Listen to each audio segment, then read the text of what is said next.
anak. Paano kaya yun? Pasado 1:00 ng hapon nitong Lunes, makikita ang isang lalaking kasama ang 3 bata sa Barangay Mabini sa Santa Cruz, Laguna. Naglalakad sila na mistulang magkakakilala. Pero pakay pala ng lalaking kasama nila, dukutin ang mga bata.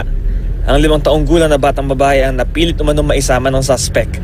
Sa tulong ng kuha ng CCTV, mabilis na nakilala ang suspect na si Rodrigo Dino, isang mangangalakal. Dahil dyan walang pag-aatubili na nakipag-ugnayan sa pulisya ang pamilya ng bata at sa follow-up operation, di na nakapalag ang suspect. Bagamat todo tanggi pa sa umpisa, ikinanta niya rin sa huli ang pangalan ng kanyang kasabwat. Isang Mark Doblete umano ang nag-utos sa kanyang mandukot ng mga bata kapalit ng pera. Bibigyan niya raw 5,000. Saan nabibenta? Doon po sa kanya. Agad sinalakay ng pulisya ang tirahan ni Doblete sa bayan ng Siniloan. Gayunman, hindi nila naabutan si Doblete at ang bata. Ang pag-asa ng mga magulang ng biktimang mahanap siya, hindi naman nawalan ng saysay. May nakitang batang panayang iyak at pag-alagala sa Siniloan.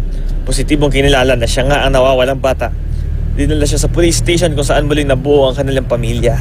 Kwento ng bata, nakatakas siya sa pinagdalhan sa kanya. Nakatakda namang sampahan ng kaukulang reklamo si Dino habang patuloy ang paghahanap kay Doblete. Bam Alegre, GMA News.